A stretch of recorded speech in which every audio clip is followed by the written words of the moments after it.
facing danger. Coming up next on Primetime News, an update into the investigation of the disappearance of Corin Erstad, a follow-up to the freak accident in Elk River that killed 3 people, and fire breaks out in the rubble of Memorial Stadium. Primetime News is next.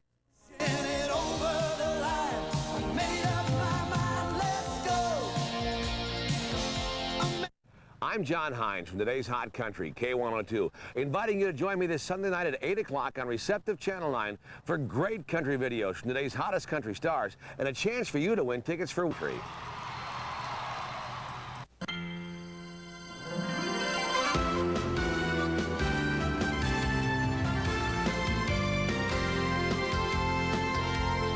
Thank you for watching tonight's movie presentation, American Flyers. Tune in for one of your old-time favorites on MASH, tonight at 10, here on Receptive Channel 9.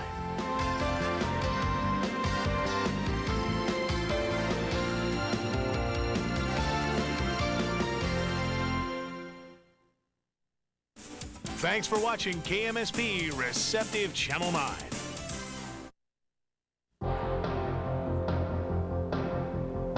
Primetime News continues with Gary Rebstock, Robin Robinson, Perry Williams on sports, and Joe DiGiovanni with weather. Minnesota's first late-night newscast. Good evening, everyone. Thanks for joining us. Gary Rebstock has the night off. Tomorrow marks the 2-month anniversary of the kidnapping of Corin Erstad. Now, despite dozens of exhaustive searches, authorities are still no closer to finding the 5-year-old Inver Grove Heights girl. The man charged with abducting Corin, 25-year-old Robert Guevara, remains in the Dakota County Jail, claiming he's innocent. With fewer tips coming in, the number of investigators assigned to the case has been scaled back. But as Susan Austin reports, efforts are still underway to find the girl, including a major search scheduled for tomorrow. Mud Lake. It's about a mile south of an Oakdale trailer park where suspect Bob Guevara was living with his brother. The swampy water has already been searched. Tomorrow, 30 firefighters will comb on foot the east end of the lake. That's where an eyewitness saw Guevara at about 7:30 the morning after Corinne disappeared. She identified the suspect coming out of Mud Lake, and she talked to him. He wanted to know where a trailer was, and so she can identify that he was in that area. And that's what we want to make sure that we search everything in that area to make sure that Corinne is not there. Authorities recently got permission from a judge to have the eyewitness view Guevara in a lineup, just to make sure he's the man she saw. The same judge has also delayed a grand jury investigation of the case. That gives authorities more time to conduct DNA testing on blood-stained evidence. By law, you cannot take and do DNA or destroy. The prosecution can't without the defense being there. And we want to make sure that we don't violate his rights, and he has rights also. Earlier this month, Corinne's mother, Mona Williams, pleaded with Guevara to help authorities find her child. A friend says the family left today for a short vacation. It's the first time Mona has dared to leave home. It's been basically a living hell. You know, she isn't able to comfort her daughter or protect her from what's happened to her. She has no idea where she is. She's still hoping that the correct lead will come into the task force.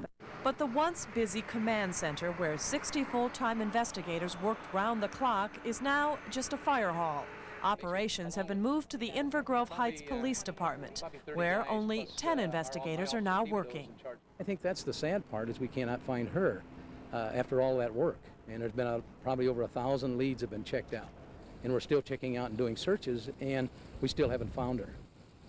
For the family's peace of mind, everyone hopes that Corinne will be found. But even if a body never turns up, authorities say they still plan to prosecute this case as murder. Susan Austin, Primetime News. Tonight, Minneapolis police are crediting the quick response of African-American community leaders for diffusing a potentially angry outburst. Now, last night, a pickup truck slammed into a car driving erratically on Plymouth and Oliver Avenues North, leaving its passengers severely injured. A crowd of about 200 people gathered and lashed out at police officers at the scene. Rumors had circulated that police and paramedics purposely dragged their feet responding to the emergency call. Officers were able to contact community activists who dispatched several young men into the crowd to keep everyone calm. They even assisted the victims and accompanied family members to the hospital. There were all other kinds of rumors that were being talked around, and basically a lot of the role that the community people were playing too was that rumor control. just to dispel some of those false rumors and provide factual information to people. I think the most fortunate thing is that the officers haven't stopped talking. At least you can call one, get what you need done, and get some order. We're going to have to do that whenever we have a problem until we begin to answer some of our community's problems. And despite all the good work done, one of the victims, 30-year-old Kelvin Irby of South Minneapolis, died at the scene. Tonight, authorities are still investigating the accident in Elk River that killed 3 people yesterday, 2 of them children. They were electrocuted when a scaffolding they were moving touched a power line. Another child was injured in the accident and is at Hennepin County Medical Center tonight. That's where Craig Treadway is right now, and he joins us with the latest on the tragedy and how it's affected the people at the apartment complex where the tragedy occurred. Craig? Well, Robin, I guess I first should tell you that I am here at the Hennepin County Medical Center where the only survivor of this accident is listed in satisfactory condition. He was undergoing therapy a little earlier, and we haven't had any word from him yet. We're hoping to get a chance to speak with him a little later on. As you know, this was a very tragic accident, and it illustrated the dangers of working around low power lines. And residents of that apartment complex are doing what they can to cope with the tragedy. A day after the tragic accident, apartment residents still find it hard to believe. That's mainly the whole thing. It's just, you know, shock, unbelievable that something like this could happen. 27-year-old Chris Jensen, apartment caretaker, along with 11-year-old Richard Parrow and 13-year-old Justin Burke, were electrocuted yesterday when scaffolding they were moving connected with overhead power lines. A friend of the 2 boys was one of the first to arrive at the scene.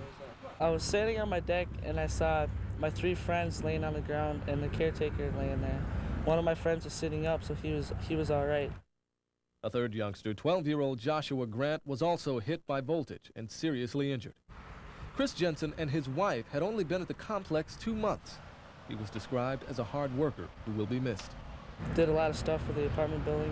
When this incident happened, he was working on the building, and he wasn't too strict. He was really nice with kids. He was probably loving and caring and really wanted to make the place look nice, and you know, was really concerned about becoming, you know, being the new caretakers here. Another bitter legacy left by the tragedy is the children of the complex, many who witnessed yesterday's accident. They received counseling today. They're numb. Feels like a bad dream. Pinch me up, wake me, you know, say it's not true. But they're beginning to feel some anger and real sadness, and, some fear about going to sleep. You know, will I wake up? Will my mom and dad wake up? Could this happen to somebody else that I love? There's another child that this tragedy touched, and he or she hasn't even been born yet. Jensen's wife is 8 months pregnant. Now, to help her family and the other families cope with expenses, family and friends are having a benefit tomorrow. That benefit will be at the Anoka Carpenters Union Hall at 1534 South Ferry in Anoka. Robin? Thanks, Craig. Some news from around Minnesota tonight. In St. Cloud, accused murderer Scott Stewart entered not guilty pleas in the death of Melissa Johnson. Johnson disappeared a year ago while walking a dog in St. Cloud. Her body was found in rural Stearns County. Stewart's trial is tentatively set to begin August 17th. And the tornado that hit Chandler, Minnesota more than a month ago has now taken a life. 81-year-old Bertha Youngsma was injured when her basement wall fell in on her. She died yesterday at a hospital in Sioux Falls. And Lauren Belrichard of Austin, Minnesota was sentenced today to 4 years and 2 months in federal prison. Belrichard was convicted last year of mailing threatening letters to 2 state court judges. This afternoon, fire broke out in the rubble of Memorial Stadium on the University of Minnesota campus. And tonight, the flames rekindled into a 2-alarm blaze. The first fire this afternoon was started by some sparks from a welder's torch and burned off what was left of the stadium's roof.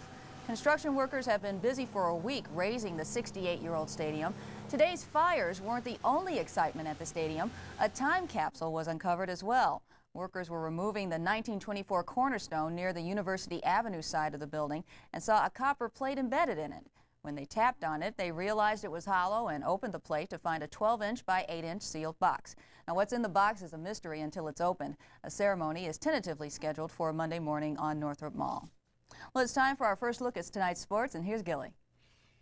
Robin, Canterbury Downs has suffered a serious blow that could prove fatal, at least for the racetrack as we know it, under the Ladbroke ownership umbrella. The state Supreme Court ruled today that off-track betting, parlays, and telephone wagering are not allowed according to state constitution. Ladbroke has said it needs the off-track wagering to prosper, given the level of gambling competition in the state. Track marketing director Doug Eichten points to 16 major casinos operating in state. Selling the facility, one of the finest in the country, would be an option, but you go out there. Well, there is interest in buying the track. The problem is it needs a better chance to compete, and that's what this was all about. And this started several years ago, even before we knew there were going to be casinos everywhere in this state. But even more so now, with the casinos, it's important that we have a way to compete. And the teleracing sites would have been a good way to do that. And any new buyer, any new owner will need that to stay in business. Despite the pessimism presented here, we were able to find some people who think today's decision could be of long-term benefit for the horse industry. We'll bring you that story a bit later. Plus, first highlights from tonight's Twins-Brewers game. Can they end the 4-game losing streak, Robin? Right now, they're ahead 4-1 in the 7th. I need to get them back in first place. Thanks, Gilly. Well, here's news for anyone with tickets to next week's Guns N' Roses concert in Minneapolis. There's still a chance the show will go on as scheduled. The band's concert schedule is being reworked because lead singer Axl Rose hurt his vocal cords. A concert scheduled tonight in Boston and another Sunday in South Carolina have been postponed. And the band's record company had said next Wednesday's show in the Twin Cities might be delayed as well. But tonight, a spokeswoman for Guns N' Roses says the Twin Cities show may still go on as scheduled if Rose's vocal cords heal in time. Now here's a look at some of the stories still to come tonight on Primetime News. Next, national news, including the launch of the Space Shuttle Atlantis. At 9:30, it's been a year since Twin Cities drivers have been required to get their car emission systems checked. How well is the program working? Sports at 9:45 and weather at 9:50. Primetime News will continue in 2 minutes.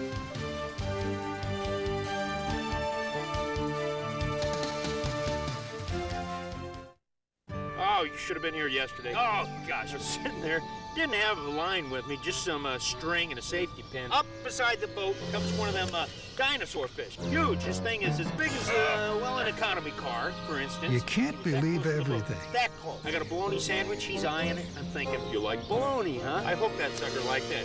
But you can believe in Kohl's Super Saturday, 8 a.m. to 9:30 p.m. tomorrow only. Only at Kohl's. Starts pulling the boat around. I'm thinking, well, it's a good thing I got the skis with.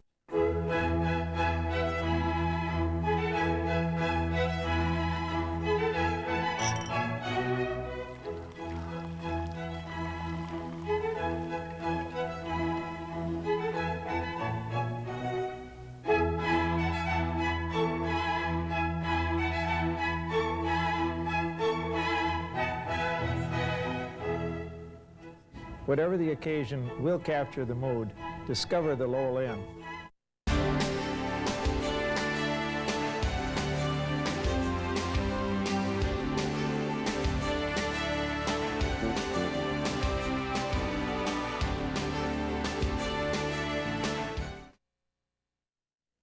Change is good.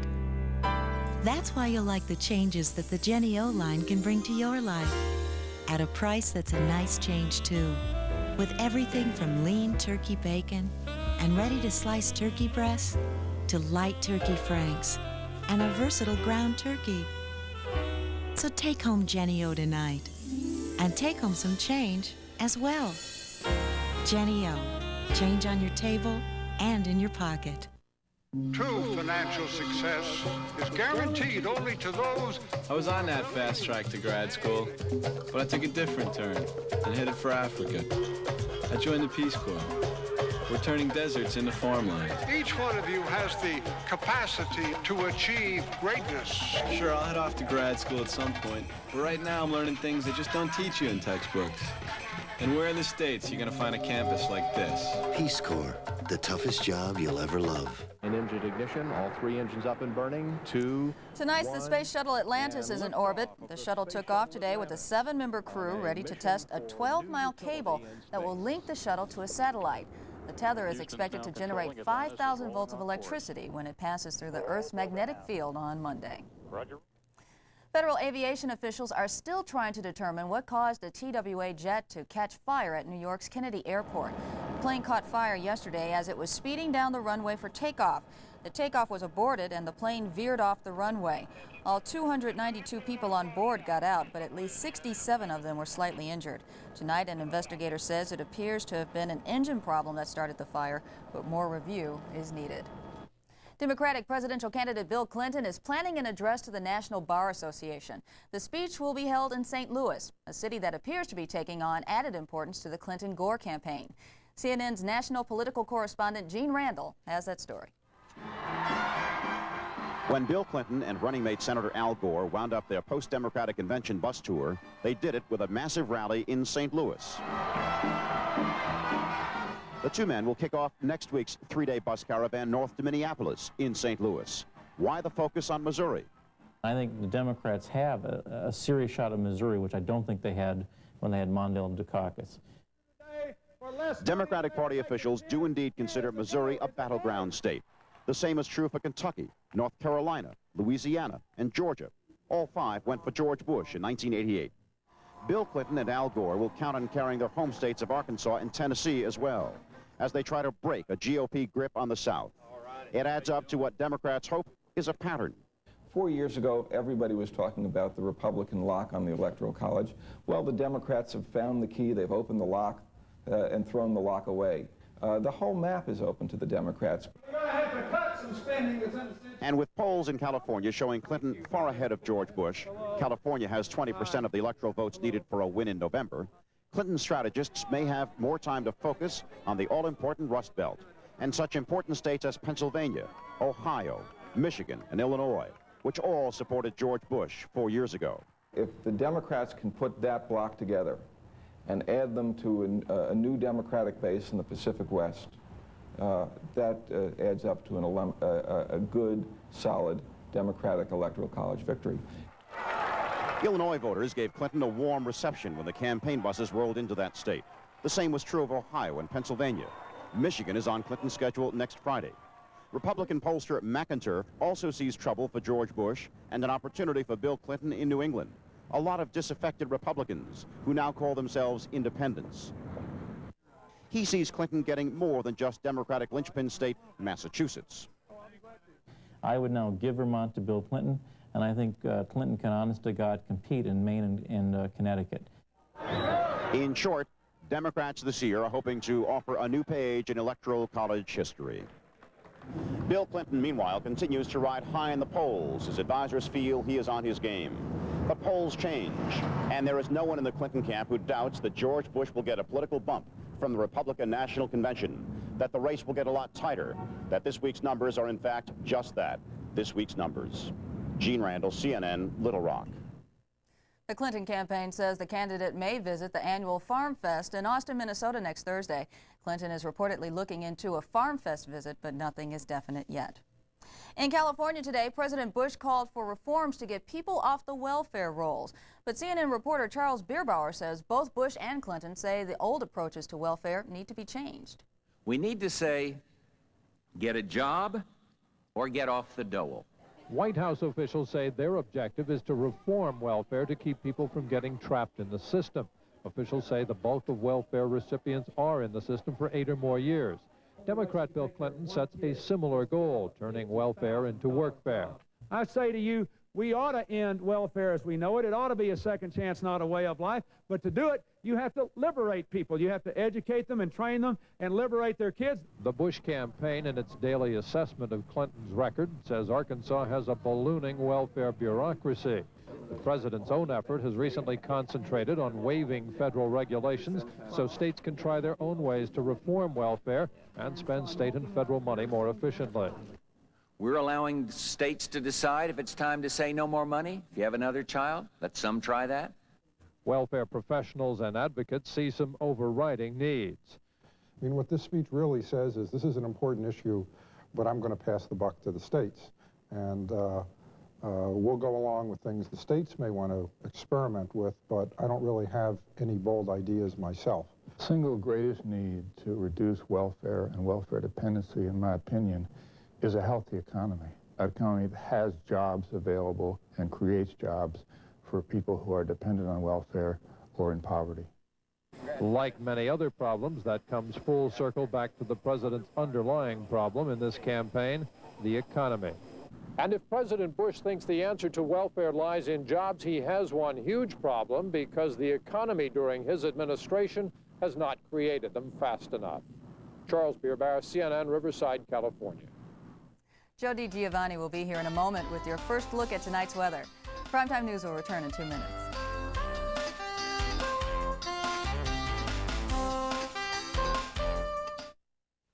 If you're hungry for the gold, you practice, practice, practice.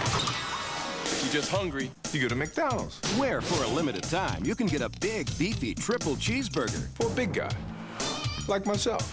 Big guy, Mikey. And when you team one up With large fries and a large soft drink. in a free USA Olympic Basketball Collector Cup, you've got yourself the gold medal meal. What you want, it's what you get. At McDonald's today. Gold medal? It's in the bag.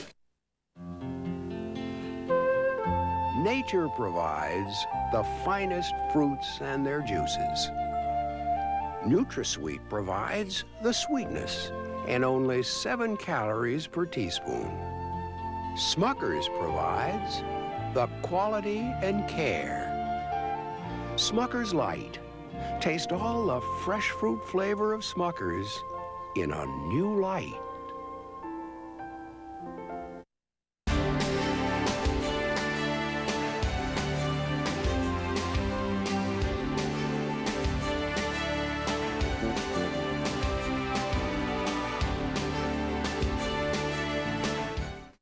What do you think of Carson's 12-hour sale? It's like a beacon in a storm.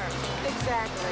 Carson's 12-hour sale. It's like a pizza with the works. Incredible savings in every department. A light at the end of the tunnel, yes. A light all bright and shining. Carson's 12-hour sale. Only 12 hours. And it's over like that. It's history. When the light goes out, poof, gone. Gone. Carson's 12-hour sale starts 9 a.m. Saturday. Poof, gone. This Family Works moment is brought to you by Carson Puri Scott. Another tip from Quinn, family detective. I get a lot of calls from parents looking for clues on the best way to raise their kids. Every child's an interesting case, but for most, you can't go wrong with the basics. Kids need love and respect. You gotta listen to them. Try to understand them. When they're good, let them know. And help them feel good about themselves. That's straight talk, sweetheart, and it works. Do pigs eat Oreo cookies? Yes, if it's the famous Robinson's Racing Pigs. Join Channel 9 at the Star Tribune Twin Cities Rib Fest in downtown Minneapolis, July 30th through August the 2nd. It's 4 days of outdoor concerts, games, delicious ribs, and of course those hilarious pigs that race for the ultimate reward, an Oreo cookie. Kids, be part of Fun TV on Friday when KMSP telecasts live from the Twin Cities Rib Fest starting at 2:30 p.m. Come be part of Minnesota's largest outdoor barbecue. Presented by Minneapolis Star Tribune, Coke, and KMSP. Where can you find 350,000 spectators, 1,200 artists, and thousands of crafts from weaving to printmaking? There's no place else but the Uptown Art Fair in Minneapolis. 29 years and the fair is still going stronger than ever, considered one of the state's most successful events. Some of the country's finest artists will be featured. The highlight, a golden spiral of fabric called Sky Spiral, suspended over the Hennepin Lake intersection. You can find everything from wearable art to fine sculpture. Kids can create their own masterpieces on cardboard with color sands, and plenty of music by bands like the Butanes and the Hoop Snakes. Admission is free, and the fair runs through Sunday, 10 a.m. to dusk. It's time now for our first look at tonight's weather. Here's Joe. Well, Robin, pretty nice day out there today. Here in the Twin Cities, we saw some sunshine. North of the metro, there were a few scattered showers. We'll take a look coming up in the second half hour at those scattered showers, what's left of them. But out at the Como Zoo today, a pretty nice day there. Tigers enjoying it. The wolves enjoying what looks like lunch there. Not exactly sure what that is. And the people enjoying it. All in all, a pretty good day out at the Como Zoo and across much of the Twin Cities metro. High temperature officially today, 77 degrees. Once again, coming in below that average of 84 degrees. 51 the low this morning. The average there is 63, and it was dry in the Twin Cities metro for the day. Well, with the cool temperatures we've had, we came in with the coolest July and modern day record. Well, 101 years ago, we had the second coolest July at 66.4 degrees. That's the average. You take the high temperature for each day and the low temperature from each morning, you average the two together and you total them up through the month, and this is what you come up with. So you can see we are pretty cool out there. For the nighttime hours, just a few clouds. We'll see our low temperature dropping off to 55 to 60 degrees. Those winds from the southwest to the west only around 5 to 10 miles per hour. And Robin, we'll come back in the second half hour around 9:50. We'll take a look at the weekend forecast. Thanks, Joe. Now, I know Joe doesn't know the answer to this, but maybe our viewers do. Do you remember Toby the tortoise? Well, if you visited the Como Zoo as a youngster in the 60s, you may recall seeing him leisurely stroll around, all 285 pounds of him. Well, don't go into shell shock, but at 85 years old, Toby now weighs 520 pounds and is still growing and eating.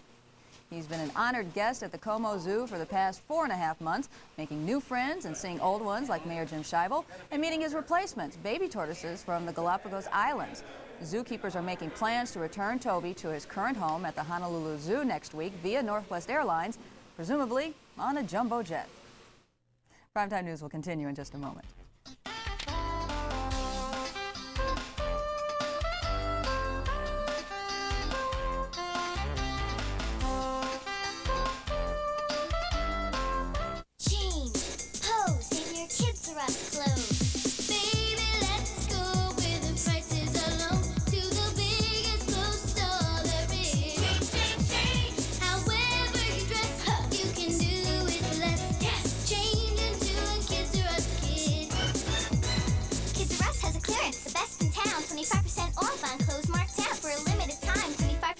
Is taking off these clothes in the store. Change into a Kids R Us kid. I need a laxative that can work dependably. Doxadan can. But can it be gentle? Doxadan can. Doxadan works dependably overnight with a special ingredient for gentle relief. Dependable, yes. Gentle, yes. Doxadan can. Do you get diarrhea too? Yes, I do get diarrhea. And what I take is kaopectate. I have no time to be sick. Kaopectate stops the symptoms fast. It gets rid of the diarrhea. Kaopectate works every time.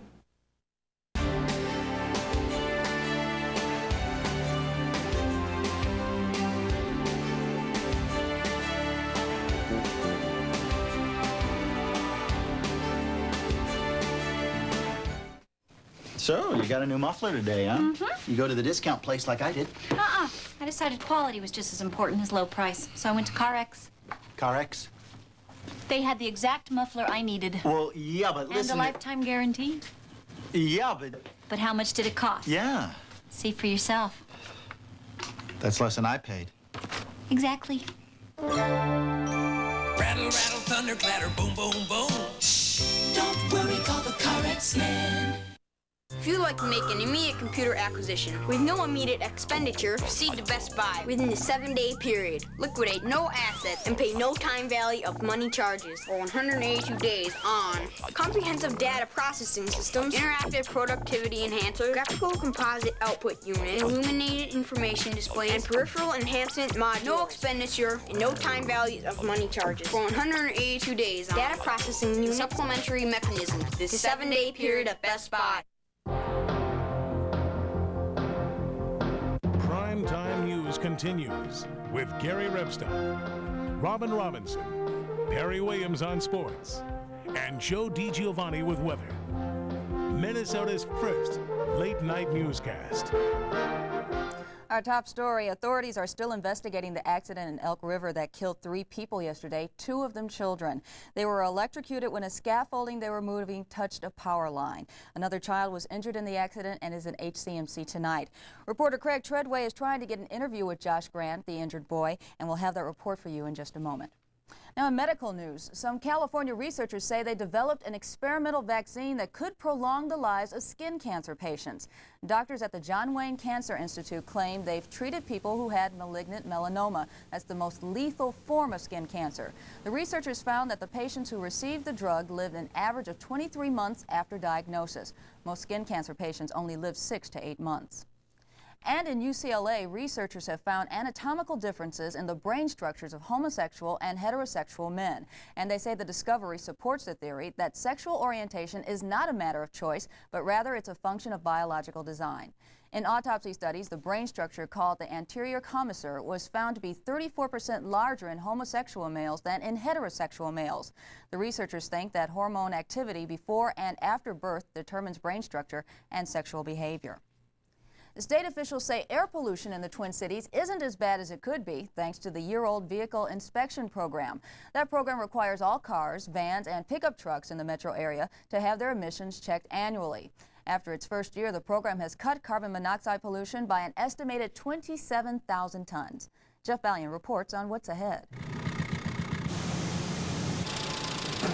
More than 1 million cars have been tested over the past year. About 1 in 10 have failed. Looks like the vehicle failed again.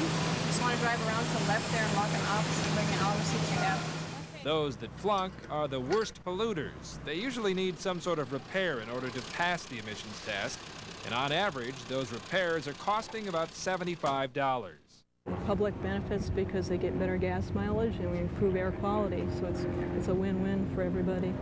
As the testing program heads into its second year, one of the goals is to better educate auto technicians. State pollution control officials want mechanics to think more about emissions when doing a tune-up. Traditionally, they have focused on making sure a car runs smoothly, but the two don't always go hand in hand. When you need to make repairs to your vehicle, you need to do tune-up items that you know which items are most effective in reducing emissions. One more? In the future, it may be easier to pinpoint problems. By 1994, the federal government may require high-tech inspections, which would mean checking the computer chip on each car to analyze its performance. No, it's not operating. For now, if you're having problems, your best bet is to talk to a customer service representative, which have recently been added to the staffs of each testing station. Jeff Ballion, Primetime News, the Twin Cities. Starting tomorrow, it will be against the law across Minnesota for minors to buy cigarettes. Landlords will no longer be able to cut off utilities in order to evict tenants, and convicted criminals will not be let out of jail on holidays and weekends. Those are among a handful of new laws that take effect August 1st. And here's a quick look at some of the others as we take a short break. The news will continue in just a few moments.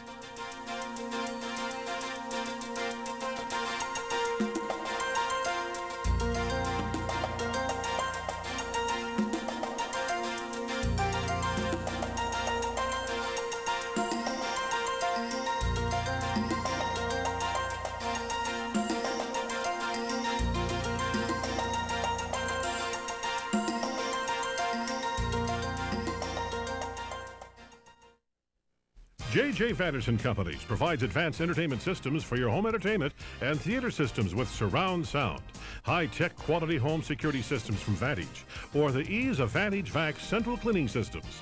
J.J. Vanderson Companies will give you the assurance of quality workmanship and the prestige of owning the very best. J.J. Vanderson Companies, St. Paul and Eden Prairie. An official sponsor of the Street of Dreams in Victoria. Come to see our products and services at the Street of Dreams.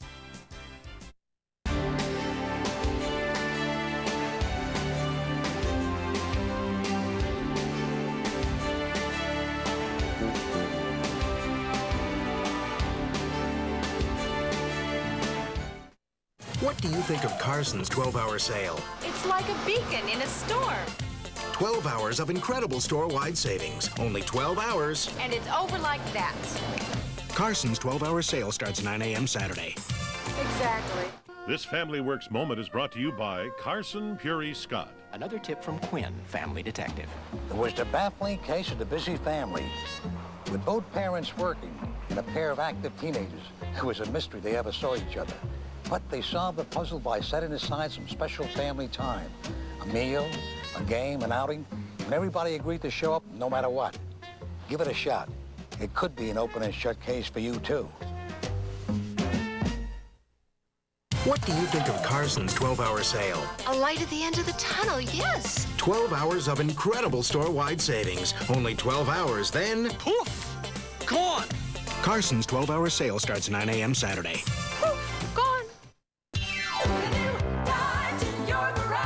The Dodge factory authorized clearance. Get up to $21.75 total savings on Dodge Spirit. Put a new Dodge in your garage. Spirit, list priced as low as $10,470 after cash back. Put a new Dodge in your garage. Dodge Spirit, preferred overall to Honda Accord in a recent survey comparing things like comfort, convenience, and performance. Put a new Dodge in your garage. See the Dodge dealer nearest you for the new Dodge you'll want to put in your garage.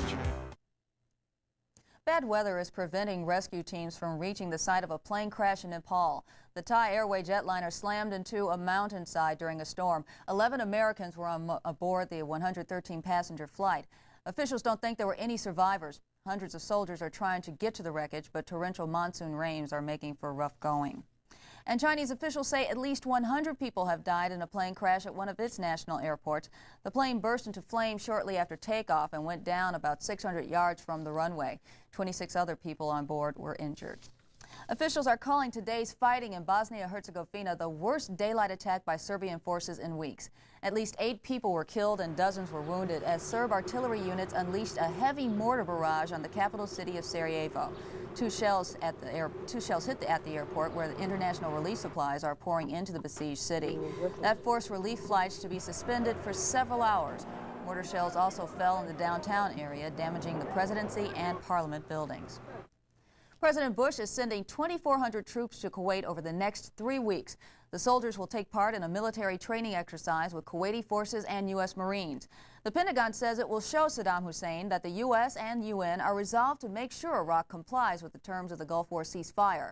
The Iraqi government, meanwhile, is denouncing the planned war games, saying both nations are trying to provoke a showdown. The heated talk comes as the Kuwaitis are trying to get their lives back to normal, as Tom Mintier reports. On the surface, it appears everything here is back to normal. Along the beach in Kuwait City, young children are digging for seashells where soldiers just a few months ago were looking for landmines. But just a few miles away, 8 newly arrived Patriot anti-missile systems are watching the skies. The Patriots from the U.S. Army's 7th Air Defense Artillery Regiment, based in Germany, are part of an increased U.S. military presence in the region. The Kuwaitis and the Americans are getting ready for joint military exercises next week. The only shooting in the city these days is on the snooker tables at the sports club. The facility was occupied by Iraqi troops and looked like this when they fled 17 months ago. It has been refurbished and now looks like this. There are jet skis, a 6-lane bowling alley, and a demined beach for children to play on. Most Kuwaitis say things are almost normal. Just behind the beach, there are still reminders of the Iraqi occupation.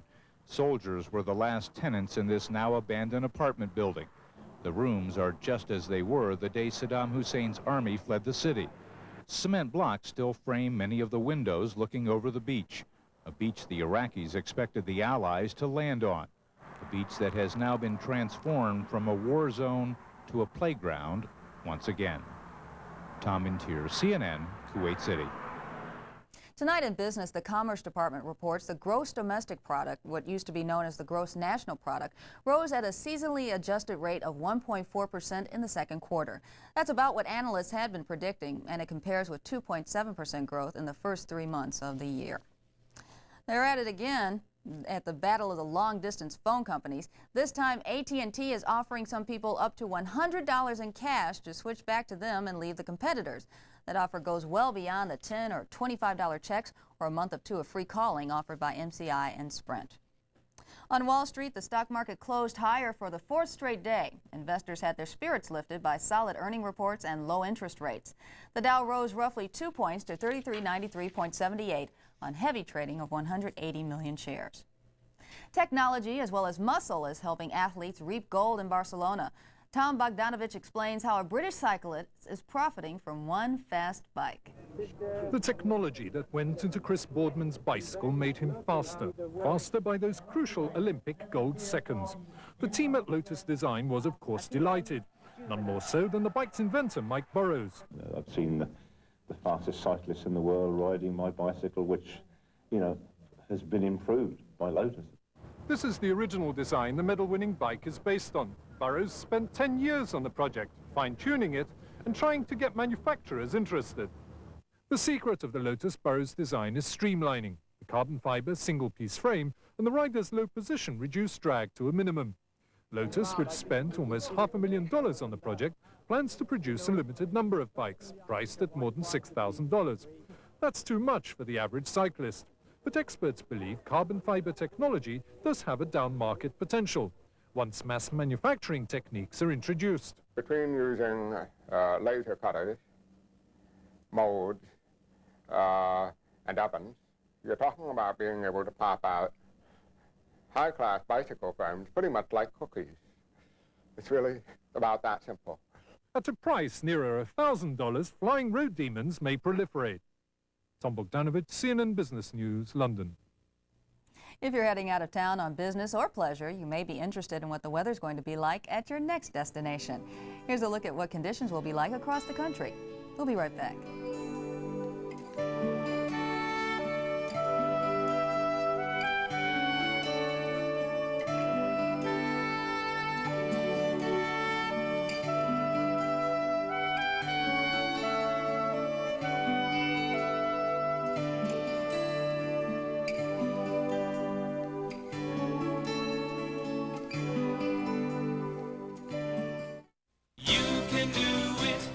The Arias family, finding bright solutions with the help of True Value.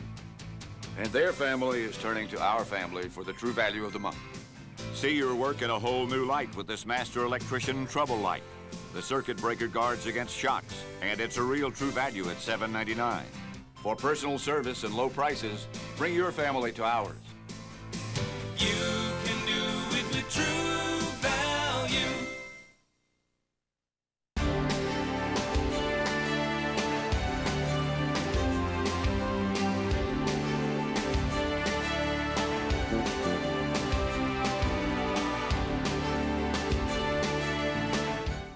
She's fine.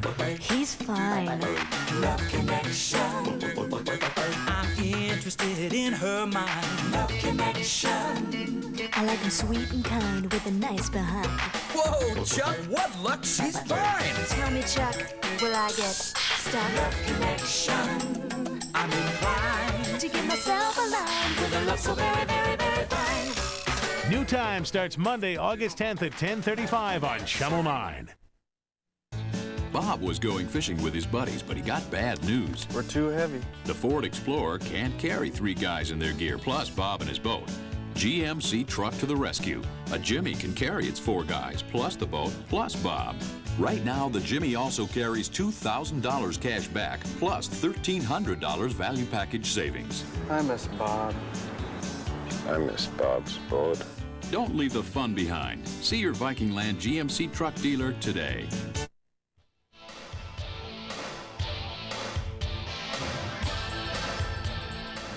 Time now for Gilly in sports. Tell us what's up. Twins, trying to do better, the Twins. That phrase has been followed by a shake of the head in recent days as the team tries to fight its way out of a 4-game losing streak. One roster move was made today. The trading deadline is just an hour away at 11 p.m. Central, but the team didn't make any drastic changes. They released lefty Bob Kipper, alias Round Tripper Kipper, who's been hit hard lately, and they brought up David West from Portland. Kevin Tapney trying to apply the tourniquet to the team's wounds tonight. He took him into the 7th, down 1-0 to Bill Wegman and the Brewers. Bases loaded, nobody out. Scott Leas to the rescue. A collective sigh from the crowd. They got to cheer for something.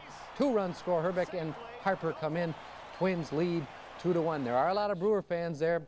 The Twins are out shouting them so far tonight, and their fans. Chili Davis followed with one down the other foul line. That brought in the other 2 runners, Larkin and Leas. 4-1 at that juncture, and that's where we stand right now. Mark Guthrie came on in the 8th, and he's still pitching in the 9th. Wonder if Rick Aguilera has lost a vote of confidence. Got a double play ball to end the 8th. Brewers batting in the 9th with the Twins leading by a count of 4-1. There are 2 more games to go in this series. The Twins a half game behind Oakland heading into tonight. Kansas City leads the A's in the 5th. Texas and California are tied up. Toronto has now beaten New York 13-2. Baltimore on their way to perhaps a split with Boston. Detroit beat Cleveland. Seattle leads the White Sox. National League, Cincinnati and Philadelphia win. The Pirates over St. Louis. Mets and Chicago postponed 2 games late on the West Coast. The Vikings have announced a change in schedule for next Tuesday's workout against the Kansas City Chiefs. The site of the scrimmage has been moved from Mankato to Eden Prairie because of the condition of the field down there. I told them, don't practice in that rain on the first day of training camp. The exhibition opener is a week from tomorrow against Buffalo at the Dome. You won't see number 34 in the backfield. Herschel's down the road, but you'll see plenty of Terry Allen. He carried a scant 120 times last year, but if he can stay healthy, you may be looking at the team's next 1,000-yard rusher. Allen thinks he can live up to expectations. After last year, I think I had a nice season for what little bit I played. And, you know, the coaches seem to be willing to give me the chance to go out and earn a starting job, and that's what I plan on doing. Most of everywhere I've been the starter, so, you know, it's that same pressure. You got to go out and perform, otherwise you're going to lose your job. And, you know, being a professional football player, you want to be the starter, and that's one job I don't plan on losing until I can't do it anymore. Well, the wrap on Brazil, tonight's dream team opponent in the Olympics, was a talented team, but they don't play defense. With that scouting report, it's not hard to imagine what the NBA stars did. They set an Olympic record for USA team. They scored 127 points, winning by 44. Charles Barkley led the way with 30. Another action today, Americans went 1-2 in the shot put, but Ron Backus of Cold Spring, who was also entered there, finished 10th in the preliminaries, didn't get to the medal round. In swimming, Summer Sanders captured the gold in the 200-meter butterfly, and the men's relay team in the medley tied the world record. Good outing for them. The volleyball team struggling, but beat the unified team again. The medal count right now has the unified team leading the USA 20-14 in gold and 44-40 overall. Well, as we told you in First Sports tonight, the state Supreme Court has ruled against the owners of Canterbury Downs in their bid to establish off-track betting in Minnesota. The ruling puts the track future in doubt after this season's September 12th closing date. The talk along the backside was not all gloom and doom this afternoon. Some people think the current owners at Ladbroke had to go before conditions could improve. There are as many as 10,000 people making a living in the horse racing industry in Minnesota, but Ladbroke's inclination towards simulcast racing instead of nurturing the local racing community has not been well received. John Broker is an Eden Prairie attorney and horse owner who is optimistic despite today's ruling. I don't think it'll close down the track at all. I think what it will do is it will force the track ownership, whoever that happens to be, to look to develop the live racing program and to get the promotion back out and to make the track what it was intended to be in the first place, which is an industry in the state of Minnesota. It's not a gambling situation as such, but it's a sport. Broker has represented New Jersey-based businessman John Aglioloro when he tried to acquire the track at the time of the Ladbroke purchase in 1990. He claims there will be interested buyers who want to emphasize live racing again. Stillwater trainer Troy Betke is not supremely confident of the track's future, but also has hope. With new owners and maybe some different strategy as far as publicity, drawing the people back out here. When the place opened up, we had a lot of people here. And they didn't come here necessarily to bet, they came here to see a show. And that's what we put on as a show. So I think that if the people, you know, they've got a bad message 3 years ago when it started dropping down, and they haven't done anything about changing the attitude of the public. Robin, this state is not going to expand gambling any further, at least as long as Arnie Carlson is governor and Skip Humphrey is attorney general. So perhaps if they can focus on that live racing, they can bring some kind of life back to that palace out there in Shakopee, because it's such a nice facility, but who knows if it's going to survive or not. And everybody thinks the state has a lot to lose if we don't. Yeah, that's right. And the people who work in this horse industry, some 10,000. Okay. Thanks, Gilly. We now have that Elk River story Craig Treadway was working on. 12-year-old Joshua Grant returned to Elk River tonight to pay his respects to the family of one of his friends killed yesterday when a scaffold touched a power line. 3 people died in the accident. Joshua survived, was sent last night in the hospital. Tonight, Joshua told us what the doctors tell him about his condition. Well, they've told me that I might have to have one of my toes taken off if it doesn't heal up right, and I might have to have skin grafts put on another one of my toes. Joshua will soon return to Hennepin County Medical Center to resume treatment for his injuries. Well, as you saw earlier on our news, the Space Shuttle Atlantis blasted off on a new mission. But what may be more spectacular than today's launch is a daring test the crew will undertake with an Italian satellite. Tori Atali tells us about it in this report. All 3 engines up and burning, 2, 1, and liftoff of the Space Shuttle Atlantis on a mission for new utility in space. NASA officials are still marveling at their good fortune today. No mechanical problems, no trouble from Mother Nature. It made for a picture-perfect launch. And so it was really a piece of cake countdown, so to speak. This mission is considered one of the most complex in shuttle history. The astronauts will first deploy a European Space Agency science platform called Eureka. It carries various experiments and scientific equipment and will be picked up by another shuttle crew next year. Also, an Italian-made satellite will be booted out of the cargo bay attached to a 12-mile tether, a cable just 1/10 of an inch thick. As it swings through space, scientists think it will generate 500 volts of electricity. On future flights, it might be used to recharge spacecraft batteries or provide power to an orbiting space station. Atlantis' commander said they are ready for any surprises that may crop up during this unique trip. We would like to say that we now know everything there is to know about flying a tethered satellite, releasing Eureka. I think we know pretty much about how to release Eureka and fly away from it, but I'm not so sure about the tethered satellite. If an emergency does arise, the astronauts can cut the tether and let the satellite float into space. As space shuttle missions go, this is one of the shorter ones. The Atlantis crew will be landing back here at the Kennedy Space Center August 7th. Tori Atali, CNN at the Kennedy Space Center. Well, the astronauts are in outer space. They don't have to worry about what the weather's going to be like for a few days. But that's not true for us earthbound folks. So let's check in with Joe DiGiovanni to find out what's in store for this weekend. Joe. Now, Robin, we really don't have to worry about our weather too much either over the next couple of days. All in all, things are shaping up pretty nicely for the weekend. A little fly in the ointment, maybe a shot at some showers, but I wouldn't change any outdoor plans over it. Let's take a look at those high temperatures for the day. Okay, we're going to skip the high temperatures for the day. Let's go into what it's like outside right now. Partly cloudy, temperature is 70, dew point 57 degrees, the relative humidity is 63%, southwesterly breezes at 9, and our pressure is holding steady at 30.04 inches. Okay, now let's take a look at those high temperatures for the day. Western Minnesota did get up into the 80s today. Redwood Falls 81, 86 in Grand Forks, 77 for our high in the Twin Cities. Those 80s look like they'll be moving in for the daytime hours tomorrow. Coming up after the break, we'll take a closer look at that weekend forecast for you. This Family Works moment is brought to you by McDonald's. Another tip from Quinn, family detective. She was a single mom and out of town a lot on business. He was a 12-year-old son going through growing pains and wanting mom home more. So I gave mom a pointer. Go over a calendar with your son. Agree on some time to be together and let him pick out something special to do. It won't solve all your problems, but things may run a little smoother. If you're hungry for the gold, you practice, practice, practice. If you're just hungry, you go to McDonald's. Where, for a limited time, you can get a big, beefy triple cheeseburger. For a big guy, like myself. Big guy, Mikey. And when you team one up with large fries and a large soft drink in a free USA Olympic Basketball Collector Cup, you've got yourself the gold medal meal. What you want, it's what you get. At McDonald's today. Gold medal? It's in the bag.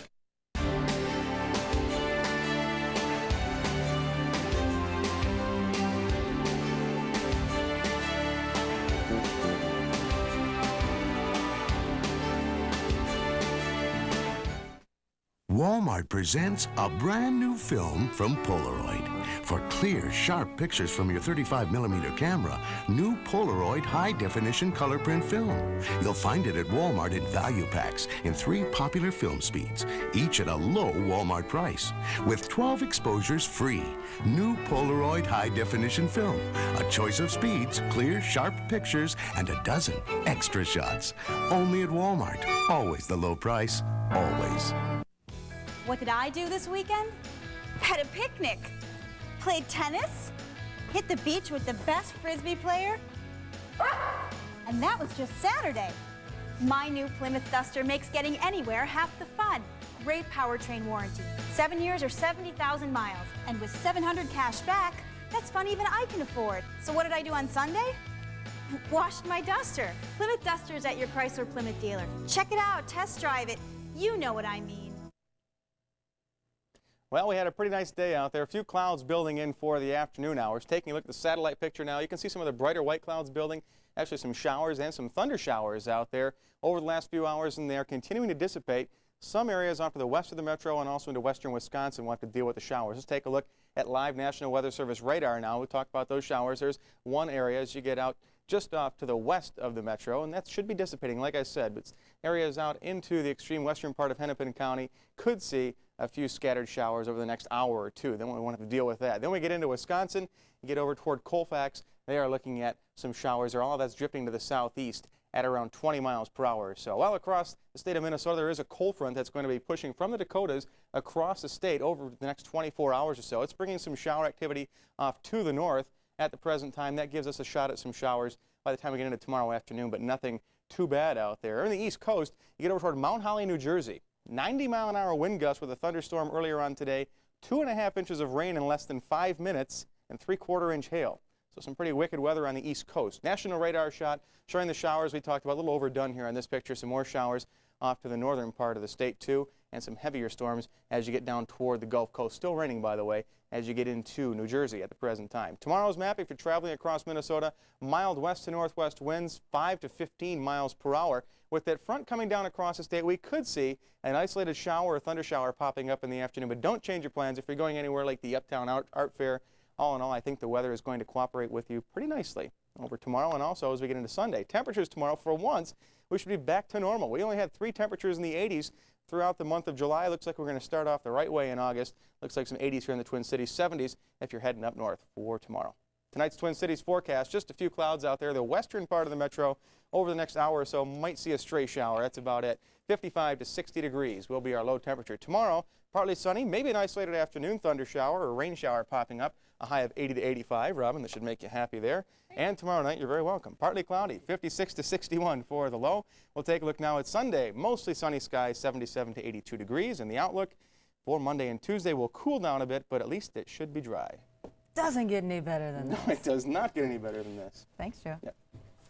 Well, when suspected murderer Jay Johnson goes to trial in November, it will be bittersweet justice for many gays and lesbians in the Twin Cities. Gay bashing is finally being considered a punishable crime, but not without hundreds of people being hurt and abused first, some murdered, like Joel Larson. Tonight, a candlelight vigil is being held in Loring Park. It was here a year ago that Larson was shot to death. Minneapolis police arrested Jay Johnson after a series of leads Johnson allegedly left with members of the Gay and Lesbian Community Action Council. Dozens of people traveled from Des Moines, Iowa, Larson's hometown, in order to remember a friend, also to remember to fight back against any violations of human rights. Before we go, we want to tell you about some events taking place around the Twin Cities this weekend. Tomorrow, the Minneapolis Urban League will be hosting a family day that includes good music, good food, and unique crafts. The block party starts at noon at 2000 Plymouth Avenue North. Also on tap for Saturday, the Minnesota Historical Society is celebrating the 101st birthday of the James J. Hill House with an open house. The public is invited to drop in and tour the stately mansion, including the 3rd floor, which had been closed to visitors. And on Sunday, the U of M Landscape Arboretum will be the backdrop for a Midsummer China Festival. Traditional music and dance will highlight the celebration. A quick update on the Twins, sir. Twins win 4-1. Very good. Very happy. I don't know Good weather. Weather's looking pretty good through the weekend. Looks like we'll be in the 80s tomorrow and possibly even on Sunday. Okay. And Mom and Dad Giovanni are here? Yeah, the parents are in town, so we're treating to some fine Minnesota weather this weekend. That's right. Detroit does not compare, you know. Minnesota is best. I know I've got to say that, but everybody loves Detroit. That's all for us. We'll see you again on Monday. Have a nice weekend.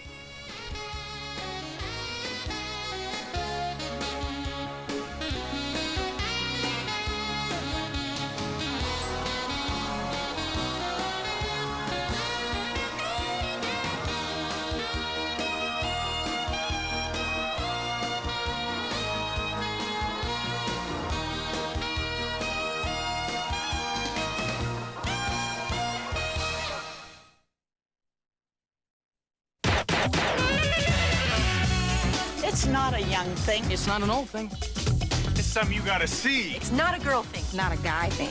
It's not a black thing. It's not a white thing. It's right on the tip of your tongue, and you're thinking It's a night thing. Night thing? Did he say a night thing? It's a night thing! Yes. What else would you call it? Fei Chang Hao. It's a night thing. New Time starts Monday, August 10th at 11:05 on Channel 9. People say Ember's steak and eggs platter is the best they've ever had.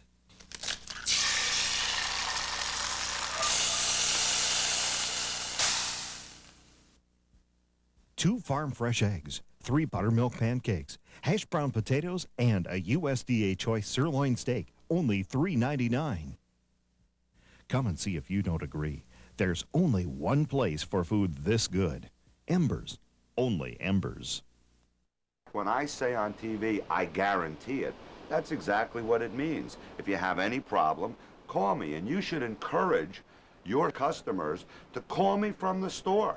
Use our 800 number. Let them call me up, and even if I'm not in the office, they can leave me a voicemail message in their own words. I'm not listening to a Men's Warehouse employee's interpretation. I'm listening directly to the customer's own words, and I think it's fantastic. Because we're not all the same, and we're not all that different. Because times have changed, and some things never change. Because you're only young once. Because you're never too old.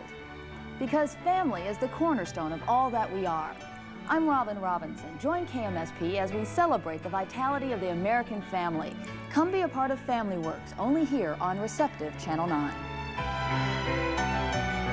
Angela Bauer. She's prim. She's proper. She's sophisticated. She's elegant. She's a party animal. Who's the Boss? Weekdays at 11 on Receptive Channel 9. Mike Farrell's favorite MASH episode is brought to you by Jeep Eagle. This next episode was co-written by Alan Alda and Dr. Walter Descheld, who was our technical advisor on the show. It's unique in that it takes place in what we call real time. In other words, the amount of time it takes you to watch the show is the amount of time it takes for the episode itself to have taken place. BJ has a particular dilemma in this episode, and it's watching his patient die. We called it lifetime.